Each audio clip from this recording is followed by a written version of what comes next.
Hey guys, and welcome to the Wrestling Hideout Money in the Bank review show. We are, of course, Rhys. I'm here with Liam. Hey everyone! There we go. Right, let's just jump straight into it. What did we think of the show overall before we break it all down? I would give the show a 7 out of 10. You know what, I was thinking about 6.5, 7, so I'll jump up to a 7 with you. I think that's a pretty fair view on it. I have seen worse Money in the Banks, but I've also seen better Money in the Banks. Yep, I'll agree with that. Now, did you watch the pre-show? Did I watch the pre-show? I watched some of the pre-show, if I'm honest with you, but I sometimes find these pre-shows very boring, and they didn't really have any of the interesting panelists on, in my opinion. No, this was a pretty standard, they just did it in the studio type thing. The only thing from the pre-show I wanted to touch on was the promo Heyman did, which, if you haven't seen it, go and check it out. It's amazing. He basically just starts crying about how horrible it's going to see to watch Roman Reigns just eviscerate the Usos, who he's known since they were kids. Like, it's an amazing promo. Anyone that hasn't seen it, go and check it out from the pre-show. It's so good. Just goes to show why we basically throat Paul Heyman on this show most episodes. I think that there has been episodes of SmackDown and Raw over the last couple of years that Paul Heyman has saved, to be honest with you, with his promo work. The Bloodline itself possibly would not be as great a storyline if it wasn't for the Wise Man. Yep, I totally agree with that. Right, that's all I want to touch on the pre-show, is just how good Heyman is. Shall we jump into the main show? Yep, go for it. Now, my very first note in this is awfully stereotypical British intro. Prepared to be shaken and stirred, etc. As another British dude, how did you feel about this? Well, the James Bond did it, didn't they? Yeah. I have to be honest, as British people ourselves, I do find it very stereotypical that we make a big deal out of it being in the UK. I mean, it's in London, that's stereotypical. Then they film parts of London which are very all in the same area, all the same type of looking. You know, I've been to parts of London that look nothing like that. They've basically taken the cameras out and pointed it at Kensington. Yeah, Kensington, you had Oxford Street. They're very fancy looking places. There was no Brixton, there was no Edgware. I mean, if we have any American viewers, trust me, London doesn't look like that. No, that's a very, very, very small part of London. You know, no homeless people, no people shooting up, no beer in the street. Exactly. Alright, first match was the Money in the Bank. It was Damian Priest, Butch, LA Knight, Logan Paul, Ricochet, Santos Escobar, and Shinsuke Nakamura. What did we think? I thought that Shinsuke Nakamura actually got the biggest pop from the crowd, if I'm honest with you. Closely followed by LA Knight. I think Santos Escobar was put in there just to bring the numbers up. I mean, they didn't even let him get to the ring before they put the next person's music on. Yeah, my notes here were Shinsuke's entrance makes him look like such a megastar. Well, realistically, Shinsuke is a megastar for them worldwide. Yep. I don't think he's been treated very well. Yes, he's won the Intercontinental Championship. Yes, he's won the Royal Rumble. They dropped the ball on him, and it's probably too late now to do anything with him. It's down to the fact that Vince doesn't like anyone but North Americans being world champions, really, with a few caveats. Yep, I agree. LA Knight, the pop was huge. Absolutely huge. But, yeah, I agree. I don't think Escobar... I don't know why he was in the match. He didn't really seem to do much to anything. He did a couple of outside dives, but that's all I really remember. We're 2 days removed from it now, and that's all I remember from the event. Is he did a couple of outside dives. I rewatched it this morning. The pay-per-view extended highlights on YouTube, and I have to be fair. The camera points at Escobar maybe twice in the entire match. Right. I will say that I believe Butch did a really good showing in this. Why do they call him Butch? Don't understand it. People probably started to forget how good he was in NXT UK because of the name change. But the guy's really, really good. And the whole thing with bending your fingers back looks really painful. Yeah, he is. He has that sort of old school European British wrestler vibe, but still the new school. If that makes sense. Like it does. Like he's a very much a Regal and Finlay-esque person. He can go in there and do a moonsault type thing. Very, very interesting hybrid wrestler, and in my opinion, should be higher up on the card. I like the Brawling Brutes, and I think it's really good, to be fair, to have a UK stable in WWE, but they're not really getting. I suppose with the Bloodline and the Usos and Sammy and Kevin, there's only so much with obviously Judgment Day. There's only so much they can do, but I think Pete Dunne, as I want to call him, is probably one of the best actual wrestlers they have in terms of ground and pound mat wrestling. Yep, I agree. And talking of Pete Dunne, I have a note here in my notes that says Butch does moonsault off of ladder. I didn't really feel any way about it. It wasn't because it was a bad move. Like, I couldn't do a moonsault off a ladder. But talks about something we spoke about in our ECW show, that I'm so desensitized now to ladder spots in matches that a moonsault off the ladder just doesn't excite me anymore. I think after we saw, Edge spear Jeff Hardy from 15 foot 15 foot high, and I mean, if you look at that move, one of them should have died. After that, and after some of the Hell in the Cells and some of the other ladder matches, you need to go back and watch some of the ladder matches from what they call the Ruthless Aggression era to actually understand how tame this was. Did you also notice that there was no break in those ladders at all? Yep, I saw that. I'm very used to Shelton Benjamin going through ladders. Yeah, Shelton Benjamin had Edge going through a ladder at one point with Hardy. I also expected this spot, especially in the female ladder match, which is coming up. There's a spot there where I expected the ladder to break, and it just didn't. Absolutely know what spot you're talking about. Yeah. It looks like the British actually gave the wrestlers proper steel ladders and not these bendy ones, the wood ones painted with metal paint. Yep. So I'd also throw in that Logan Paul wasn't as good in this match as he's been in previous ones. I think with him, he's better off on one-on-one matches to show his skills. He didn't come off great, although I will say one thing. I picked it up that somebody in the crowd threw a bottle of Prime at him at one point. I thought that was quite funny. You know what? I've got something here that says huge boos for Logan Paul every time he is shown on camera. Absolutely, and I don't think they were like, oh, he's the banger, we've got a boo and boos. I think it was genuine. He needs to go away boos. Especially from a ravenous British crowd, because the crowd was super hot for this match. Oh yeah, the crowd was amazingly hot for this match.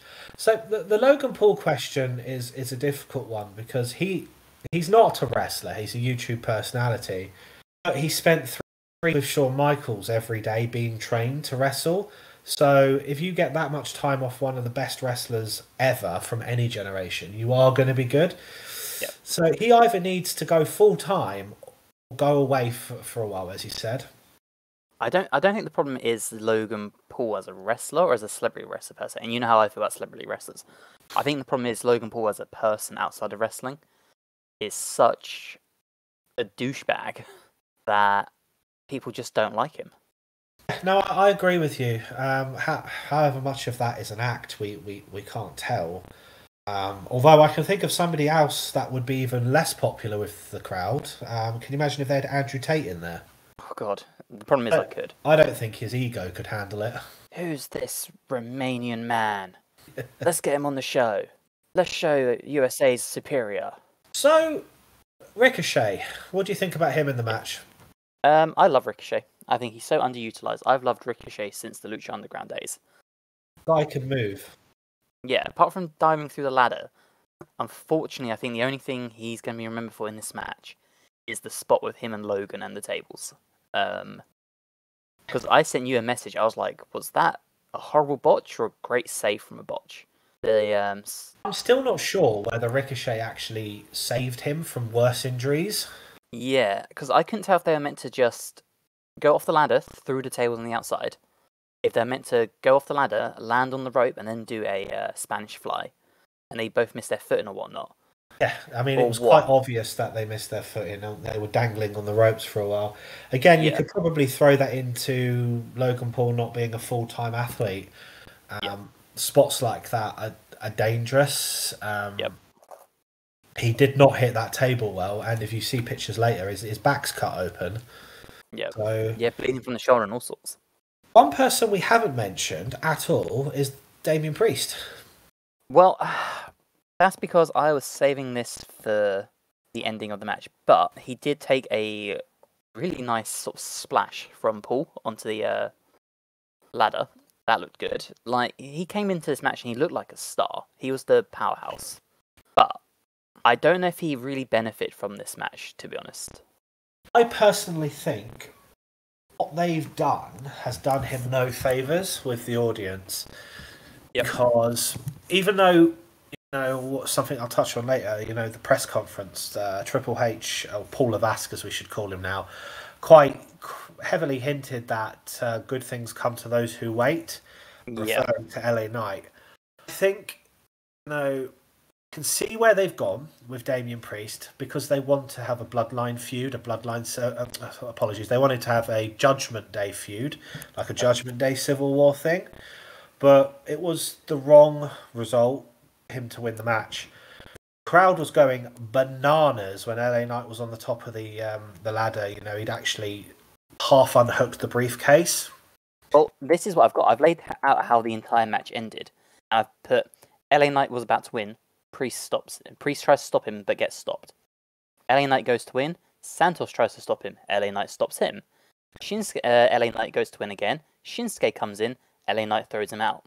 And then Priest finally comes in, throws LA Knight off the top, and wins. And you can see the crowd. Because they've teased LA Knight is going to come over all these people. He's at the top, we get the zoom in, and then they swerve us, basically. Yeah. And I think if you would have had any other person in that spot, it would have helped Priest more. I think LA Knight was the one person in this match. Because it didn't... I don't think it got Priest heat. I think it just got him booze. Friend Dave Meltzer gave the match 4.5 stars. I mean, it was a good match. It was a car crash of a match. Like, there was no real story to it. But yeah, I don't think Priest benefited from the ending. Like, out of all the people he could have beaten, I don't think it got the heat it was meant to, because you could see the crowd was so unhappy and were booing, thumbs down and all sorts. Basically made the crowd believe that their favourite was going to win the match. But, I mean, WWE are known for doing stuff like this. I think they want to give LA Knight a secondary title run before they put him in the main event, because I know he gets compared to The Rock all the time, but people have to remember The Rock actually didn't become world champion for 12 months, I believe. He was Intercontinental Championship a few times. Out of all, I would say, I've watched quite a few Money in the Bank matches from when they started at WrestleMania, when Edge won it, all the way through to when Otis won it, which was weird. Though I do like that match. I like the idea of fighting up Titan Towers. I would say this is not the worst Money in the Bank match I've ever seen. It's not the best. No. Could have been a lot higher if the right person had won. Deflated the crowd massively by having Priest win. Nothing against Priest. I see where they're going, and if they do it right, Priest could actually become quite big, because they're trying to tie into the Puerto Rican market as well. Higher than they already are. Like, one thing I want to note before we move on, because someone will criticise us for this, the crowd were deflated. They quite clearly had the crowd mic'd up, because half the show, whenever Michael Cole would talk, you could hear it through 2 different mic feeds. Absolutely. So, none of this bollocks about the crowd was loud. No, the crowd were deflated. Botched it a few times by accidentally changing the mic feed. On that note, why can't Michael Cole, why can't he decide what the figures were for the attendance? 18,000, over 19,000, 18,800, 20,000 I think was mentioned at one point. I was like, the O2 doesn't have a 20,000 attendance. Oh, WWE and inflating numbers is crazy. I think they did it on one WrestleMania where they said they had 40,000 tickets more than they actually sold. Yep, something like that to try and break the attendance record. Yeah. Which is why it's not like in the Guinness World Records or something, because it was just bollocks. All right. So moving on, shall we do the female one next? Well, what happened after this match? Good old Bud Light. Oh, don't even fucking start. Right. So why is this event sponsored by the absolute worst beer ever? Like, trying to push Bud Light to a UK audience is the most ridiculous thing ever.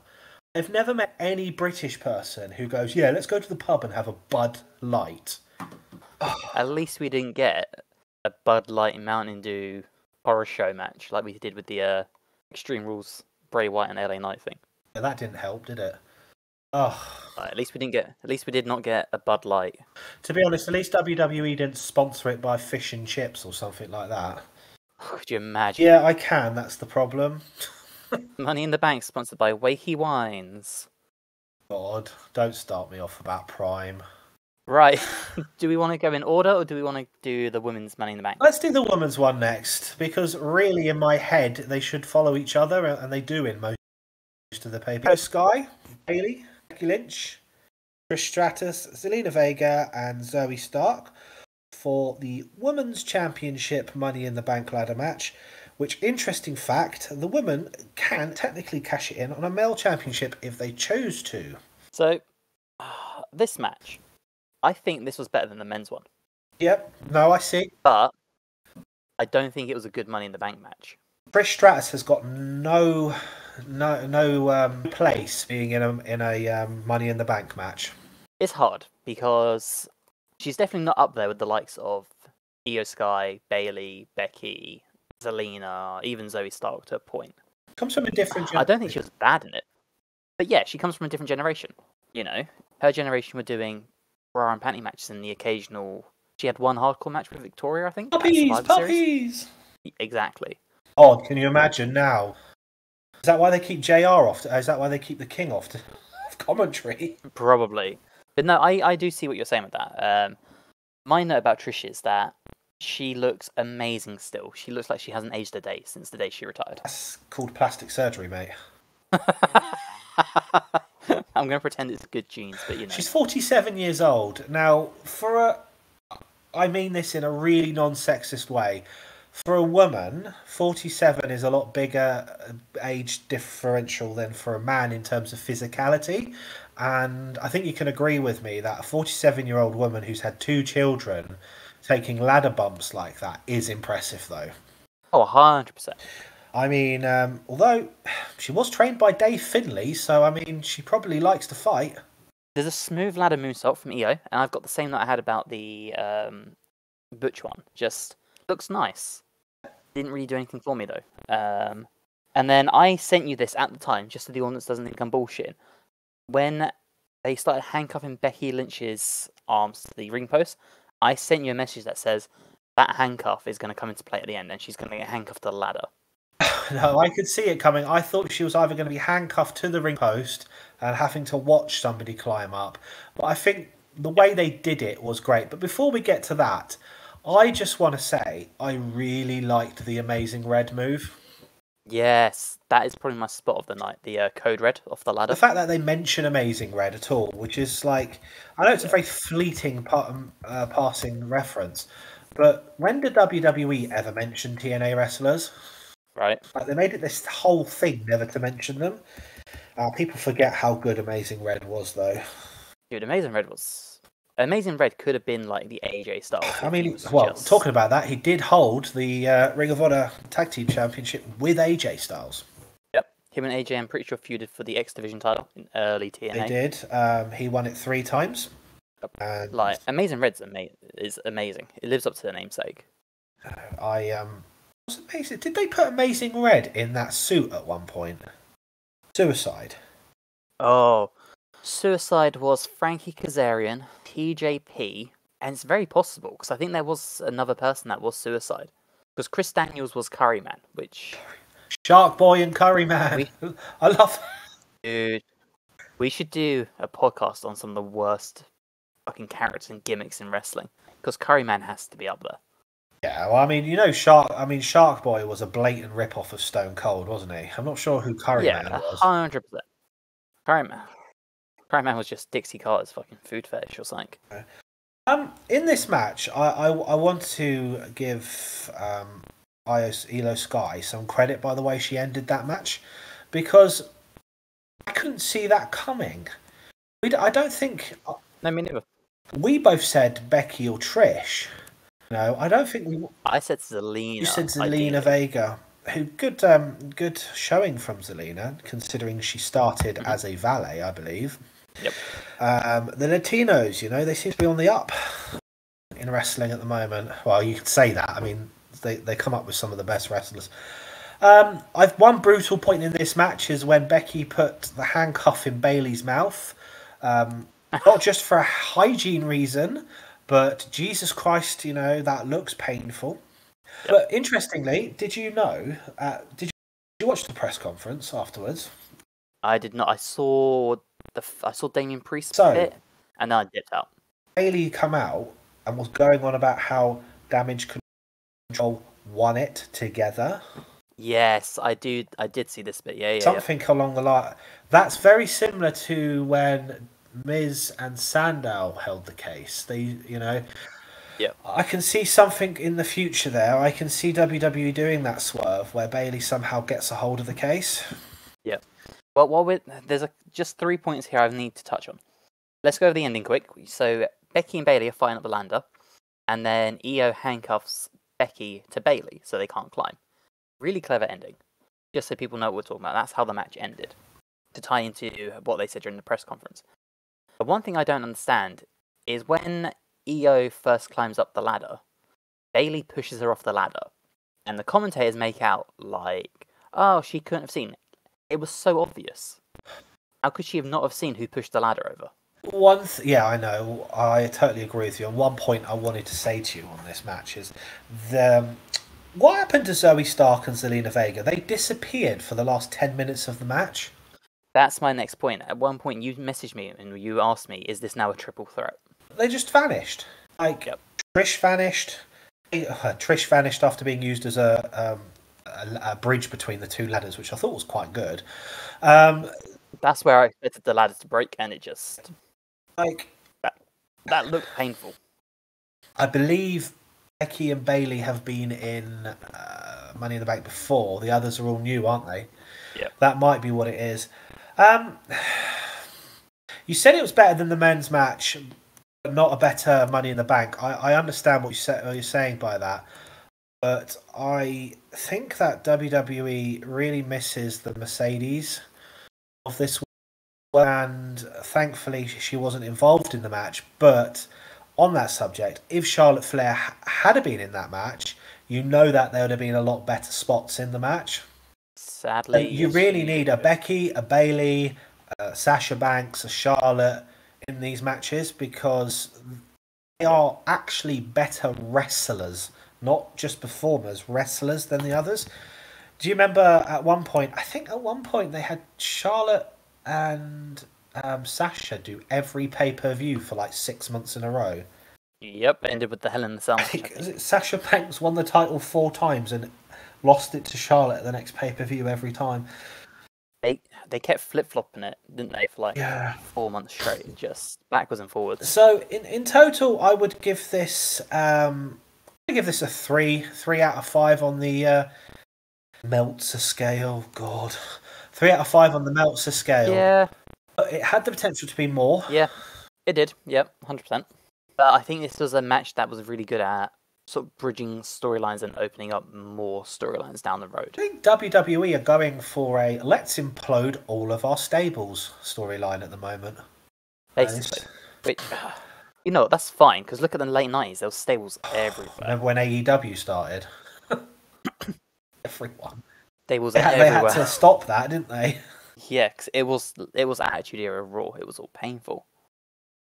Right. Alright, so we'll go in order now, just to make life easier. Once again, after every match, fuck Bud Light. Now, second matchup was Ronda Rousey and Shayna Baszler versus Raquel Rodriguez and Liv Morgan. This match was weird. And now with the reports coming out, it does make sense about the time. This might have been my biggest what the fuck of the entire show. Before we start on this match, I do have a point I want to bring up with our 12 listeners. The whole thing about Liv Morgan having to vacate the title in May doesn't make sense to me, because you have male wrestlers not appearing and not defending titles for, 3-4 months at a time? Yep. Why did Liv Morgan have to vacate the title? Did they think she was more hurt than she actually was? Were they desperate to put the title on someone else and protect Liv Morgan? What do you think? I think at the time when you asked me this, I think you made a very, very, very good point. Now, with the news that we have that has come out, I think it was to get it onto Ronda to give her one more title shot, or one more title run. But other than that, like in a kayfabe purpose, yeah, I don't get it. I don't get it. Because she held the title and won it back, and was injured in the same amount of time that Roman's probably defended his title twice. In fact, hasn't both of Roman's last two pay-per-view matches been tag team matches where the title hasn't been on the line? Yeah, they're really protecting him to a certain extent. I would say that Ronda Rousey's time in WWE, apart from when she debuted, has been really lackluster. Yeah, I don't care for a Ronda match. Yeah, the fans have never got behind her. I think some of the fans don't like the fact that she makes a big deal out of Roddy Piper, because he's so loved by the fans. The look on her face, it's just like, why does she pull that face? Every time I see her, she just looks like she doesn't want to be there. I don't think she does. I think like, there was a point. I think she's never got over the fact that the crowd were really behind her, and then she lost them to Becky Lynch. Yep, 100%. Talking about the actual quality of the match, it was what I expected. Well, before we get into the quality of the match, this match took place just after the men's Money in the Bank, where LA Knight lost right at the end. And when Ronda and Shayna come out after this, there is no crowd reaction. Absolutely zero. You could literally hear when Raquel, a British person fart in the background. When Raquel came out, there was no reaction. When Liv came out, there was a small one, but like, I've seen all four of these people get bigger reactions than they did. Oh, especially, crowd. I mean, over in the States, Liv Morgan is really big. Yeah, and like, a British crowd is known for being like ravenous and loud and boisterous, and even Cena said it during his promo, which was touched on like taking over the show, and it was just silence. Absolute silence. I don't even think it got a big. What happened in the match at the end? I don't even think that got a big reaction. No, I mean it got a thank you, Shayna, which I think that's less of a oh good and more of a thank fuck Ronda's going. I mean, because let's be honest, I think that this is the one match we could kind of gloss over in 30 seconds to give the listeners who haven't watched an idea of what happened. It's the usual Ronda Rousey match. Ronda comes in, hurts everybody. She's made to look like the female Brock Lesnar. All of a sudden, just at the end, after she's almost broken Liv Morgan into two, Shayna Baszler beats her up. Liv Morgan wins. There we go. Also, can I just add one thing? How beautiful is Liv Morgan? Oh, she's perfect. She's just like perfect. She's actually improved so much in the ring as well from when they first gave her a chance. She's believable now. I mean, when she first started, she was a bit of a Lana. Yep. But now, she actually comes across as somebody that they can make look strong. And I'm glad they actually have given her this chance to have the belts back, because I think they're also helping make Rodriguez look good. Yeah, I mean, my only note for this match is Liv is such a good seller. Literally screams in pain from her old injury when they start attacking it. Like, she sells it all through the match. Like, even in the ankle lock, she's screaming from the ankle lock, but she's still holding her shoulder close to her body because she can't use it to crawl. Like, she's a perfect seller. Like, she's so good at it. Right, moving on. Yep, next we have a Damian Priest promo. Not much to say about this, apart from the fact that he is such a smooth talker. Like, you can tell he's got that Puerto Rican charm to him. I think they're almost ready to pull the trigger on him. I would agree with that, yep. I used to think that Damian Priest was a little bit of a Baron Corbin, but I'm starting to change my mind. Yep. After the Damian Priest promo, we have a Mission Impossible trailer, and my note here is WWE getting that ad revenue. This ain't the Super Bowl. No. And why Mission Impossible 334? Yeah, again, why was this here? I know they want to make their money and try and recoup probably some of the huge cost of bringing over a whole set to the UK. They did bring that up, didn't they, in the press conference? Paul saying, look, one of the reasons why they haven't come across the pond is because of, it's not just the superstars. I did read somewhere that they have to bring like 500 people or something like that, 300 to 500 people across to set everything up. That's why they don't go abroad so often. Yep. And it's not like in Saudi Arabia where the government pay for everything. Yep, imagine that. Right, next up we have the Intercontinental title match. Gunther versus Matt Riddle. How good is Imperium's entrance? Oh, it's so good. I actually have a note here, and it's not about Imperium's entrance. Matt Riddle's. When he's in the ring, what is up with the weird fish CGI that goes across the screen? I also messaged you, didn't I, about the open. I just don't understand. Also, it's just like, bro, that's just annoying.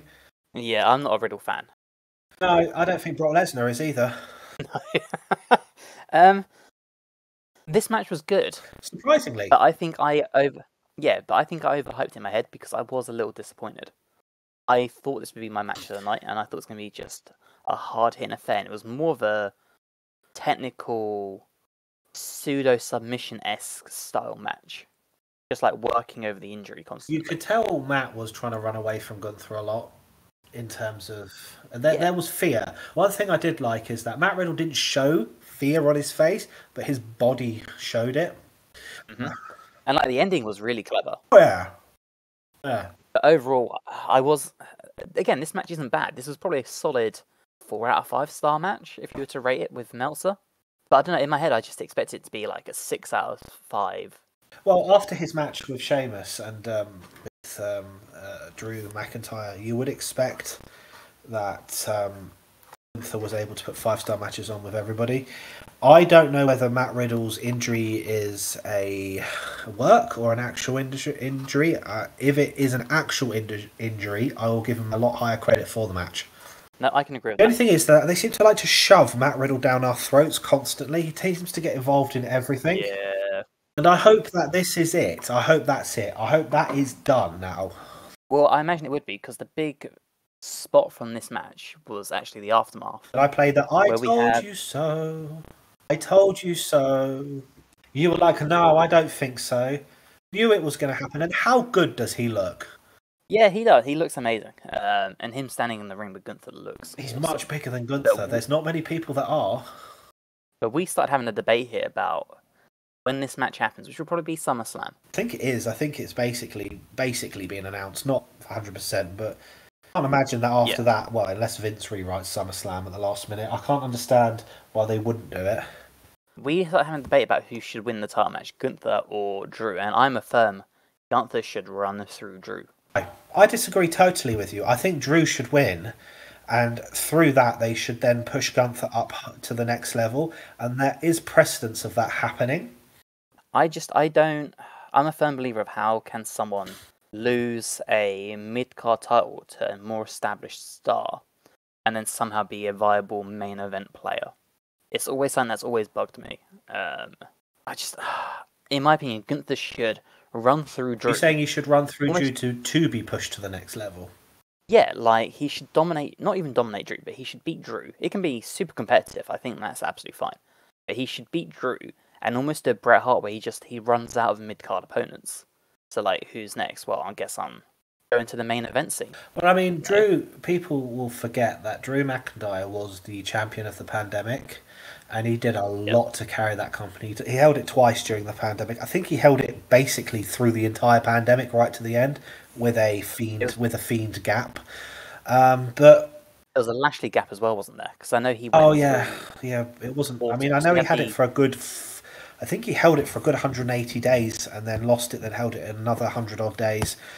Because we had the very awkward Hell in a Cell match where Drew's like coughing up blood, and then makes that miraculous return, and that was painful to watch. Again, that's not on him. Anyone that is a Drew McIntyre fan should go and watch the promo he did with Kevin Owens about Kevin Owens comes out saying that he doesn't think Drew McIntyre cares enough, and for somebody to manage to actually snap back at KO, it's an absolutely amazing. It's an amazing promo, and I will link it in this video. Like I used to think Drew was boring, and that his 3MB days.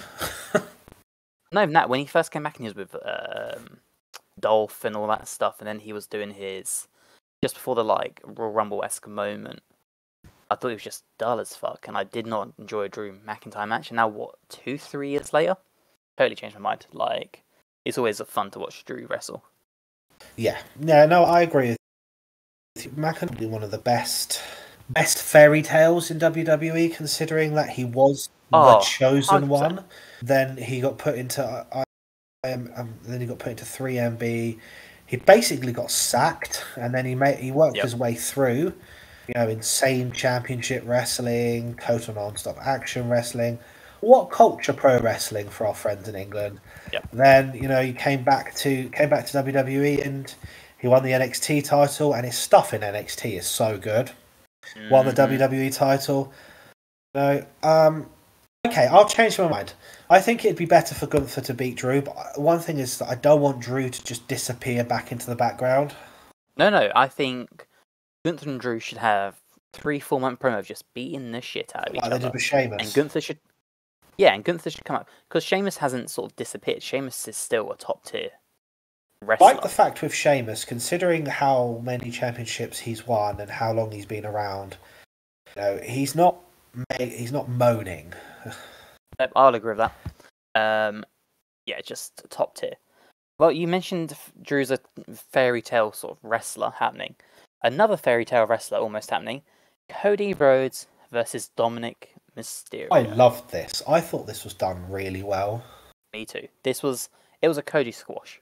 They put this on the match program to give Cody something to do because Brock Lesnar didn't want to fly. Basically. My notes for this match are Dominik comes out 2 massive boos. Perfect. He's a heat magnet. He's one of the best they've ever had, in my opinion. Yeah, 100%. And I think if you put Cody in a match with, say, Seth, you can have the uber babyface, the uber heel. I think you would get so much out of that. Well, I've got in my notes as well. Cody comes out, crowd wakes up. Yep. I mean, he is a star. You look at him and it's hard not to like Cody Rhodes. I mean, he comes from his father and his brother, and he comes from a legacy,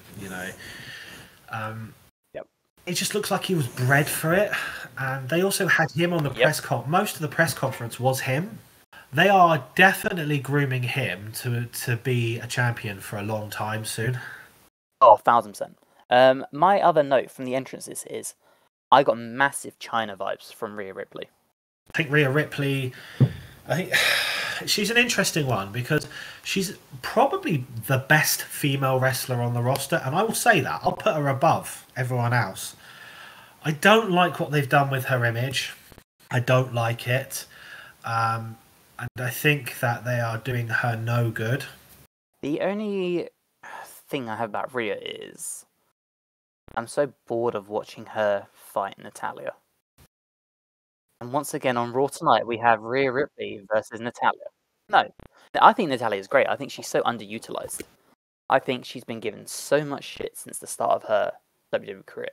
She's been, but she's the one person.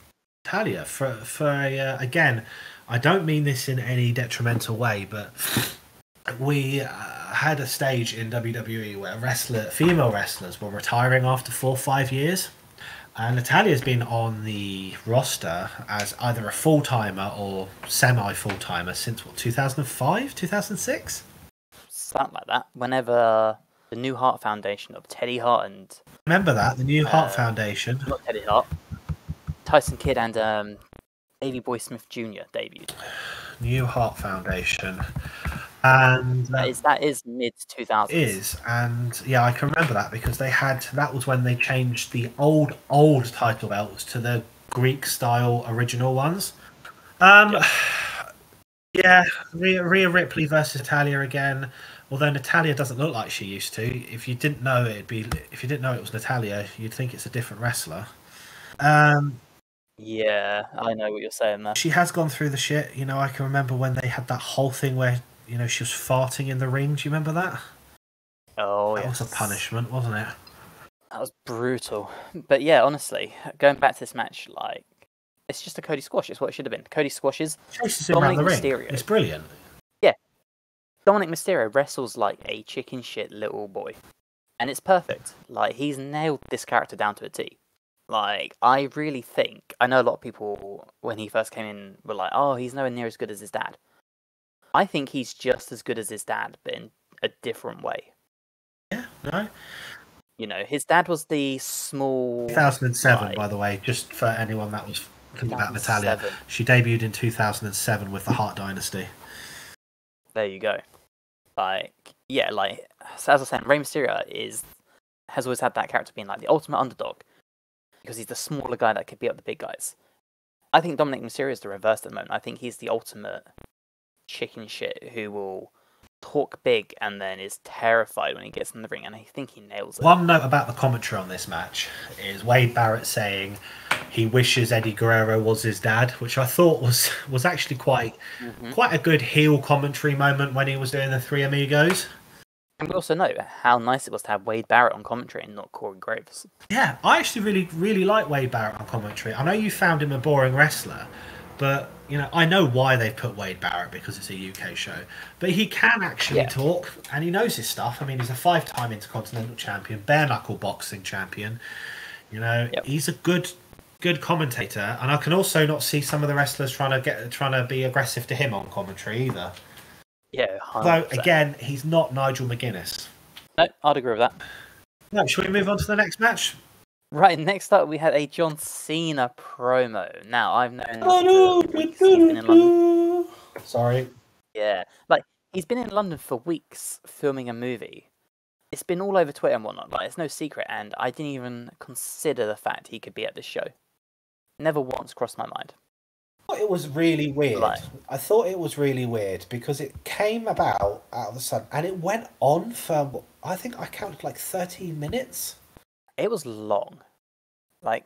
Abnormally long, which could play into the next match, which we'll touch on in a second. Overall, the only thing about this I have is that Cena hints at a London WrestleMania, which I don't see them hinting at if it wasn't a possibility. Well, I did some research into this.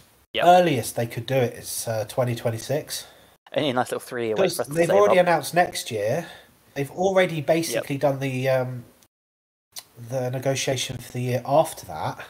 So I think the only reason, Rhys, they've done this. The only reason they've done this is because AEW are hosting a 80,000 sold out Wembley Arena next month. Yep, 100%. We spoke about this at the time, and we both agreed that all the people online saying AEW would not be able to sell out Wembley Stadium was stupid.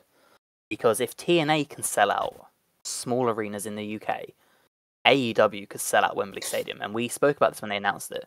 And I'm glad that AEW have proved a lot of people online wrong. And not just because I like AEW, but because it's so hard for us over here to have mainstream wrestling come over. We've got loads of UK smaller British companies that wrestle over here, but having proper mainstream American big events just doesn't happen. If it does, it doesn't happen anywhere close to us. It happens in fucking Wales. I've got some numbers here. On the 23rd of June, it was announced by Wembley Stadium that AEW had sold 66,500 seats. Largest paid wrestling professional event in 8 years. Since WrestleMania 32. I don't know why the Americans are obsessed with the revenue bit, but 8.35 on ticket sales. That's dangerous to WWE because WWE want to be a worldwide company, and you keep hearing Triple H saying worldwide company. And if AEW can sell out on their first pay-per-view in Wembley, because I think it'll be a sellout, they'll sell every ticket they've been allocated. Yep. Doesn't bode well, especially when WWE are running 18,000 in London. And I just don't. This whole WrestleMania in London thing, it just didn't make any sense to me because I thought they were actually going to announce it. They didn't. It just kind of petered out with Grayson Waller.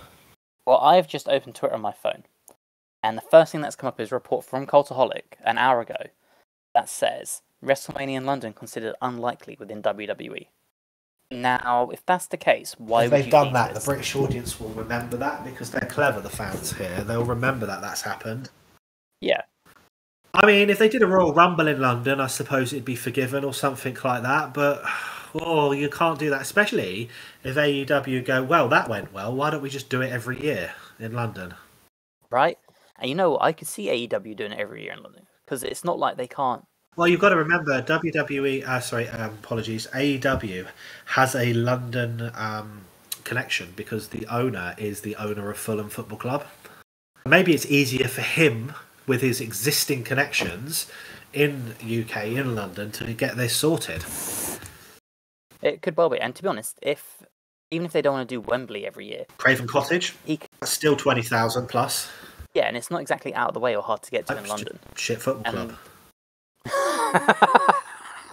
Yes. Just like his American football club. It doesn't exactly own the greatest clubs, does he? But anyway. Nope. But yeah, like there's no. I think you'll see AEW coming to the UK once a year for a big event, even if it is at Craven Cottage to save money. I think didn't Impact do that for a good couple of years, didn't they? Impact were in the UK. They used to do UK tours and they do TV tapings over here. So yeah, I mean, I'm old enough to remember because WWE did do a pay-per-view in this country for 3 years in a row called Insurrection and Rebellion. They used to do 2 at one point. Yeah, I just don't know why. They seem to be very determined to stay. I mean, they don't even go to Canada often. You barely hear them going to Mexico. Yeah, they've become very internationally domestic. Yeah. Well, I mean, they've got that deal with Saudi. Yeah. I don't think that deal will get renewed. That's the whole topic in itself at some point. Yeah, and then so Cena's cut this promo about how great the UK is, and then we have Grayson Waller come out, who I thought actually did quite well to hold his own against Cena. Ironically, I could see them going to Australia more than London. So could I, to be honest. It's warmer. So yeah. And that's depending. Other than like the massive pop Cena got and teasing. Surprised me because we're so used to hearing "Let's go Cena, Cena sucks." Yeah, and it was just massive cheers. Well, I think he's dented his popularity forever if WrestleMania doesn't come to England. Yeah, long term, this could be a death spot. I can see why they gave it to Cena. I wonder whether Vince at Gorilla went, look, we haven't got time. We've got time to kill. Cena, go out there and say something good about this country. Right? It's a weird one. If WrestleMania doesn't come to the UK, this whole segment is beyond weird. One thing they could do, which would be intelligent, is they could do 2 nights of WrestleMania in 2 different locations. They did it once. WrestleMania 2, wasn't it? It was in 3 locations. Yes. Because one... I mean, they could hold a couple of matches in London, a couple of matches in the US. Because if I remember, WrestleMania 2 was in 3 different locations, and one of the locations had the worst matches possible. It was New York, Chicago, and Los Angeles. Lovely places. One of the places, the Rosemont Horizon. I don't know which town that is. Effectively, the Nassau Coliseum, whoever they are, they had Randy Savage, Jake Roberts, Paul Orndorff, who was obviously a big deal at the time, Mr. T and Roddy Piper in their events. Mr. T. Los Angeles had Ricky Steamboat, Jimmy Hart, Terry Funk, Tito Santana, Junkyard Dog, Hulk Hogan, and King Kong Bundy. And then that seems to be the one that most people probably wanted to go to. And the core Rosemont Horizon, their main event was the British Bulldogs versus the Dream Team of Greg Valentine and Brutus Beefcake. Oh dear. They also had Corporal Krishna versus Nikolai Volkov. Corporal Krishna? I've not even heard of him, and I'm a big wrestling fan. In a 2-minute flag match. Well, that brings us nicely along to the next match, which I think wasn't long enough. Nope, I totally agree, and it was a bit lackluster in my opinion. So, they have the match time as 12 minutes 30. Yep. Okay? Now, Seth Rollins' entrance was a good 4 minutes. This match was weird. And I don't think Finn Bálor looked happy. Obviously, it's part of the idea that he wasn't happy. He didn't seem to be in the right frame of mind for this match at all. There was something weird about it. Something was going on. Yeah, there was something's going on there. It was a really weird match.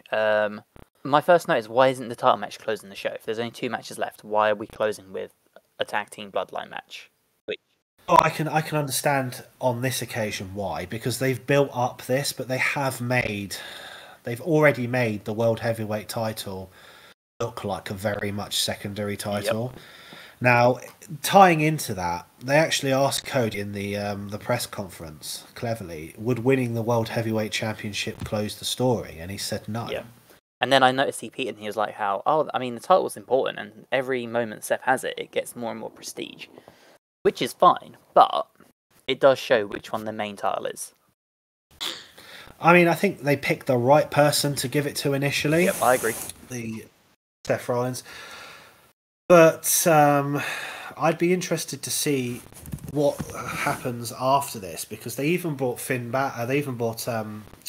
Damian Priest down, and all he kind of did was kind of like come down to the ring, sit down. You know, it just didn't make any sense. There wasn't even a hint that he was going to try and cash it in. He didn't even make a lunge, with it or anything. I legitimately have 2 notes for this match, and the first one is, I'm bored of Seth's song, and the second one is, Seth's holding his ribs and then immediately hits a suicide dive to the outside.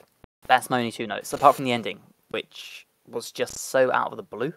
It was, yeah, because Finn spent the entire match kicking the holy hell out of Seth, and then Seth beats him with one stomp. It's like... one stomp, which came so quickly. Like, this whole match just felt... I don't even... rushed is the right word. It was just so... It was a match. It was there. Yeah. It'd been advertised. It looked like it'd been advertised, and then it wanted to be pulled. And there's probably some massive fight backstage about it. Yeah, like, I honestly... I don't know. I don't know. I don't know whether they're saving it for Finn to win at SummerSlam, but I'm getting fed up of seeing this guy lose. I mean, just give him a break. Yep. Seth doesn't need it. Finn needs it for his reputation. Yep. Yes, he's the first undisputed Universal Champion.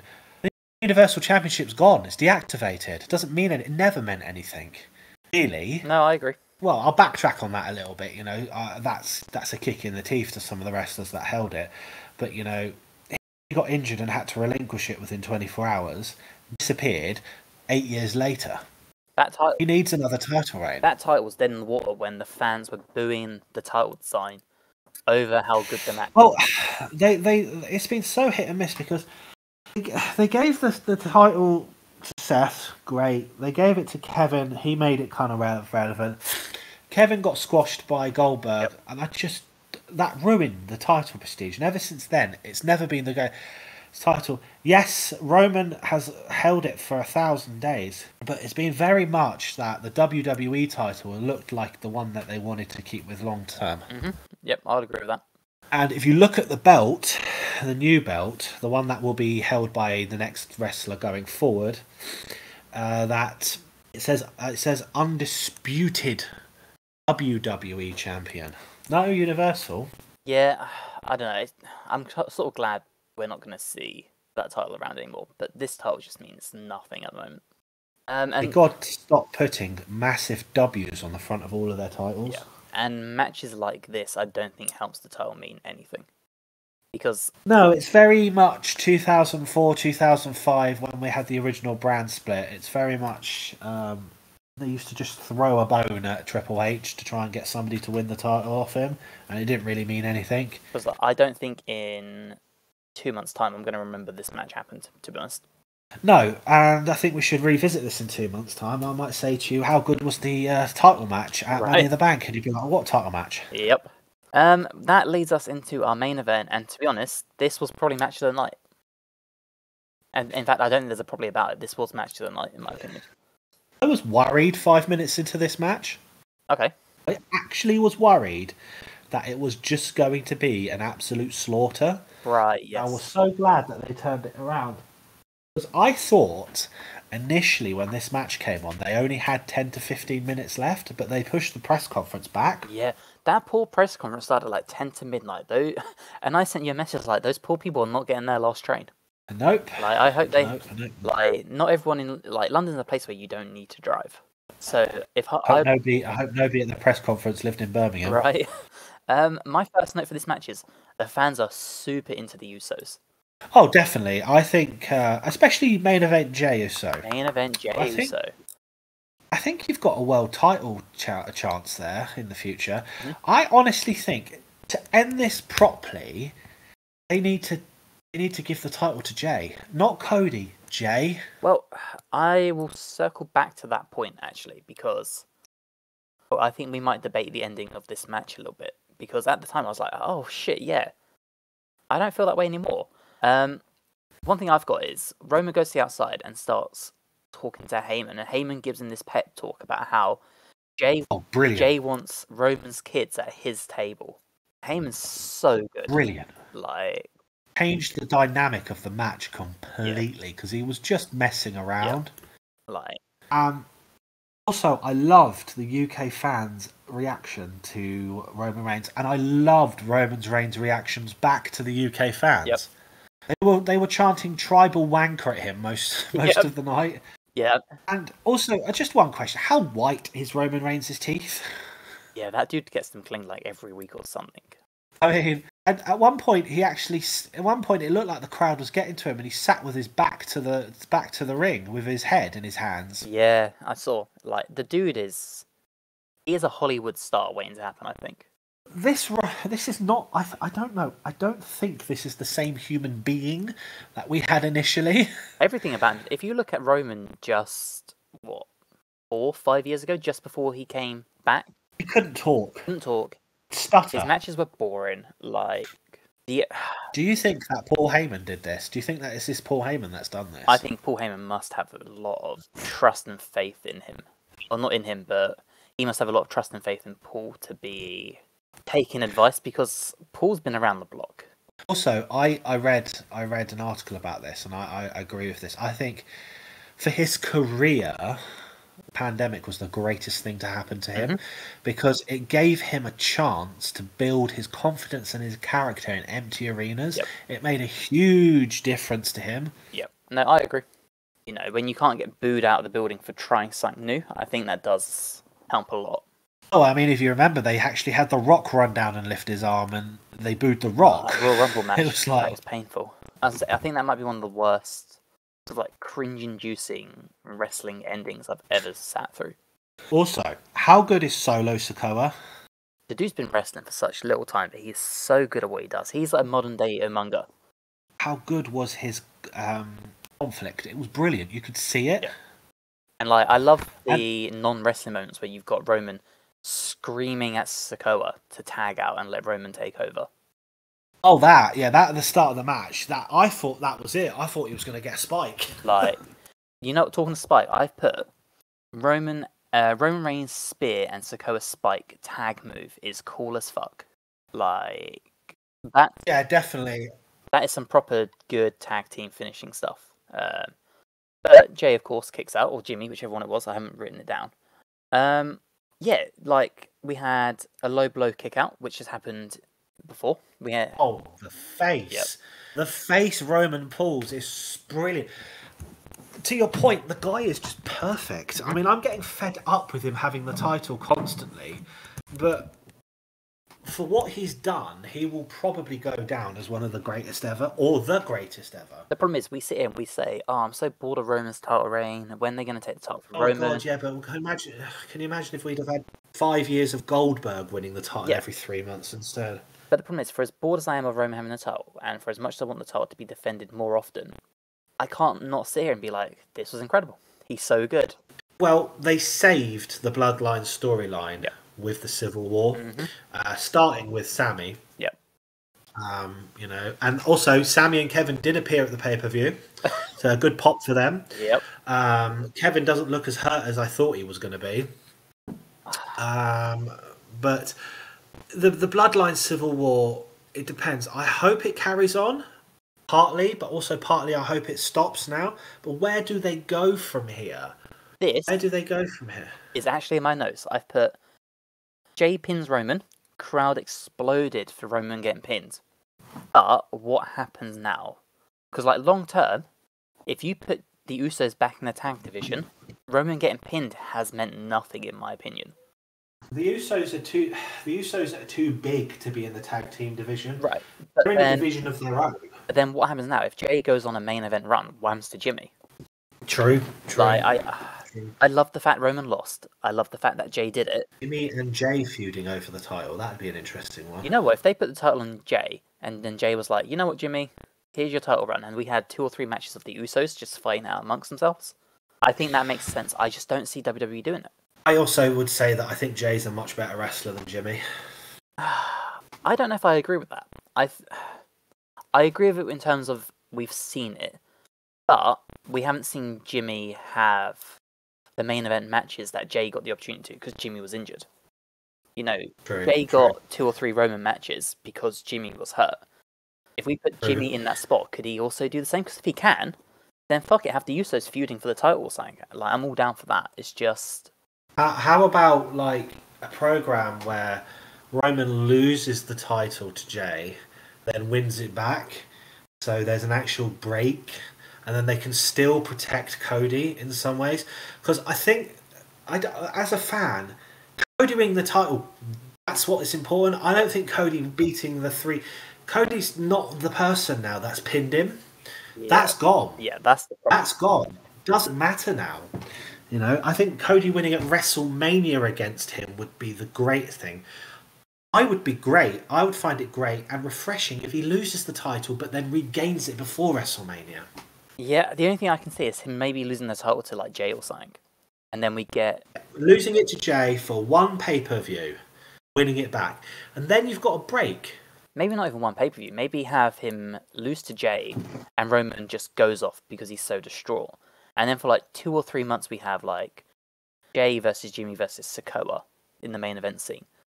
And then Roman wins the Rumble again. Yeah, or not even wins the Rumble. Have Cody win the Rumble and have Roman just show up out of the blue at the Rumble in a title match and win it. Because the crowd... Batista. Yeah, because the crowd would go insane to have Roman have the title back just all of a sudden.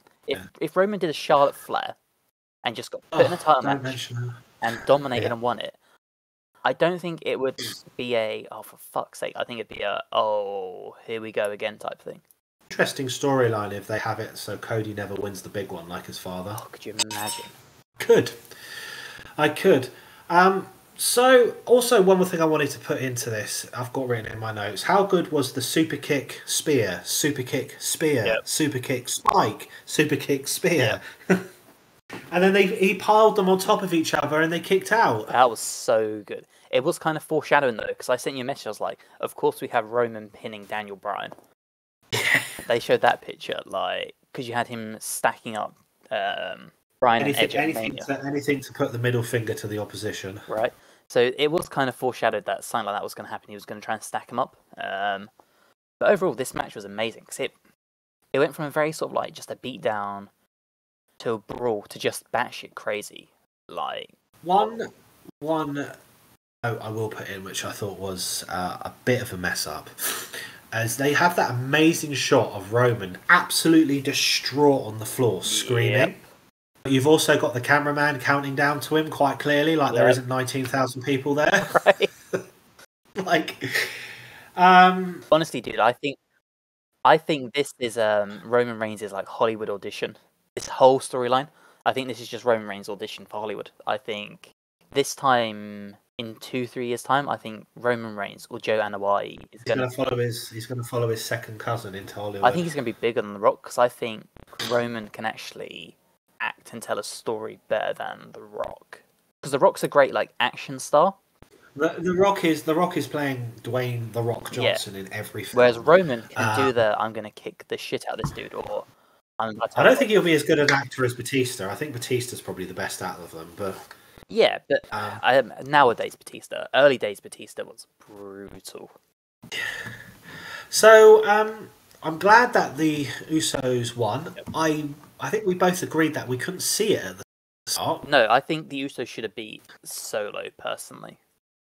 But I'm glad that Roman's been pinned because I think that takes a lot of pressure off WWE now. Yes, it's a tag match. The last time he was pinned was TLC 2019 by Baron Corbin. Yep, says everything. That's how low he was. That's how low he was, and it was the Baron Corbin, the one that the Baron Corbin that lived in the dumpster. That version of Baron Corbin. You gotta love it, dude. You gotta love it. So I'm going to give this pay-per-view a 7, like we said at the start. Yeah, Would be higher if all the matches were of the quality of the Civil War. I think the Civil War probably saved the pay-per-view, in my opinion. Oh, definitely.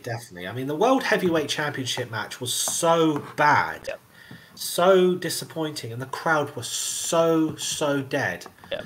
You know, for it. I think another point in the commentary though, with Michael Cole going, "Oh, you know, hometown hero," and Wade Barrett was like, "He's from Ireland." Yep. Honestly, I think the biggest problem with this show was the fact that they had LA Knight come so close to winning to then lose as the first match. Again, I think Money in the Bank. You say heavyweight championship should headline it. The pay-per-view is called Money in the Bank. They should have the men's Money in the Bank, or even the females one, close the show. No, I agree. I think, upon reflection, I think the Bloodline closing was the best call because it was the best match. Yeah. Yeah, the Money in the Bank match, though, the males one should not have gone on first because if that was the ending, that killed the crowd and my enthusiasm for the whole event. It did. One thing I would say, as a wrestling fan, to conclude, I don't think the wrestling was as good a quality as Forbidden Door. Nope. I'm not going to agree with my friend Jim Cornette and that AEW wrestling is all about flips. I think to get the crowd excited, the pay-per-view really pumped up to see where they go now with the Bloodline Civil War. Oh, he's got a full year, and I hope we never see Ronda Rousey in WWE again. Yep. Let's have Shayna tap Ronda out and let Ronda go off into the sunset. Right. Right, so that was Two Idiots Review a Pay-Per-View. Yep. I am your co-host, Liam. I'm, of course, the illustrious Rhys, as a famous redneck would say. All the editing, so we must big up Rhys. All the editing. And this will be released in 2026 when the edit is completed. Exactly. Right, don't forget to watch, like, and subscribe if you haven't already. We are the Wrestling Hub. Come and join us for even more reviews. We're going to do some more podcasts, some gaming. And yeah, come hang out. I'm going to announce something now to surprise Rhys. Oh boy. The next special is going to be Medusa throwing the women's title in the trash. Better get my research done. And that will be released this time next week. Oh great. And it's only going to be a 20-minute video, but I think it's one of the most important moments in the war between WCW and WWF. Alright, well I'm going to go do some research then. Let us know below what you thought of the Money in the Bank, and we will see you in the next review. Bye guys. Laters.